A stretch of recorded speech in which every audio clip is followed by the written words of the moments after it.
Perkenalkan, nama saya Mailinda Lahai Incau, NIM 85862558, Prodi PGSD. Pada kesempatan ini saya akan mempresentasikan hasil pemikiran saya mengenai peran filsafat ilmu dalam memperkuat ilmu pendidikan. Pertama, mengenai hubungan timbal balik. Filsafat ilmu berperan sebagai landasan dan pengawasan. Filsafat ilmu memastikan bahwa ilmu pendidikan tidak hanya sekedar teori semata, tetapi memiliki landasan keilmiahan yang kuat, metodologi yang benar, dan nilai-nilai yang luhur. Dengan demikian, eksistensi pendidikan sebagai sebuah disiplin ilmu menjadi kokoh dan diakui. Sebaliknya, pendidikan juga memperkuat filsafat ilmu. Bagaimana caranya? Melalui praktik pendidikan yang nyata, bermakna, dan bernilai. Kita menemukan realitas-realitas baru, hasil pengalaman dan temuan dalam dunia pendidikan. Ini menjadi bahan kajian baru bagi filsafat untuk dikaji lebih dalam. Sehingga wawasan keilmuan semakin berkembang. Ini adalah hubungan yang saling mengisi dan memperkuat. Mengapa filsafat ilmu disebut sebagai pisau analisis? Dalam membedah persoalan pendidikan, karena filsafat memiliki 3 alat bedah utama, yaitu 1. Ontologi. Apa itu pendidikan? Ini membedah hakikat objek kajian pendidikan. Kita bertanya, apakah hakikat manusia yang dididik? Bagaimana hakikat proses belajar? Ini memastikan kita tidak salah memahami siapa subjek dan objek pendidikan itu sendiri. 2. Epistemologi. Bagaimana cara mendapatkannya? Ini adalah pisau untuk membedah metode. Bagaimana cara kita menuntut ilmu? Metode apa yang valid dan ilmiah?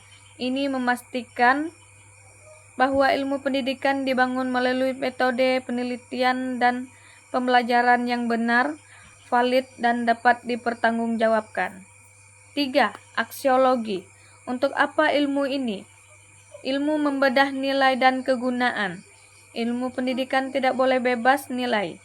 Kita harus memastikan bahwa ilmu ini digunakan untuk kebaikan, kemanusiaan, dan sesuai dengan norma etika serta agama.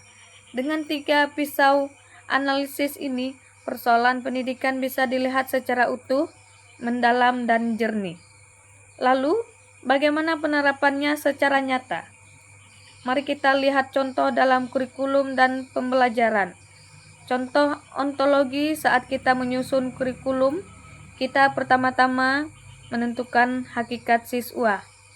Apakah siswa dianggap sebagai objek pasif atau subjek yang aktif?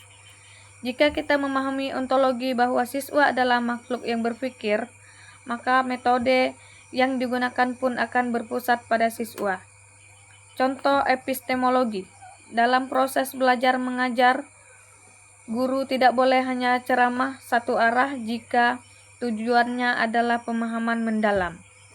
Penerapan filsafat ilmu menuntun adanya metode diskusi, eksperimen, dan penemuan, agar pengetahuan benar-benar terbentuk dalam pikiran siswa. Contoh aksiologi. Dalam evaluasi atau penilaian, kita menerapkan nilai kejujuran dan keadilan. Pendidikan tidak hanya mengajar nilai tinggi secara instan, tetapi membentuk karakter dan moral. Ini adalah penerapan nilai guna dan etika dalam pendidikan. Kesimpulan, filsafat ilmu adalah fondasi yang membuat ilmu pendidikan menjadi kuat, ilmiah, dan bermartabat. Tanpa filsafat ilmu, pendidikan bisa kehilangan arah, metodologi yang kacau, dan nilai yang hampa. Demikian presentasi dari saya. Mohon maaf apabila ada kata yang kurang berkenan. Terima kasih atas perhatiannya. Terima kasih. Selamat malam.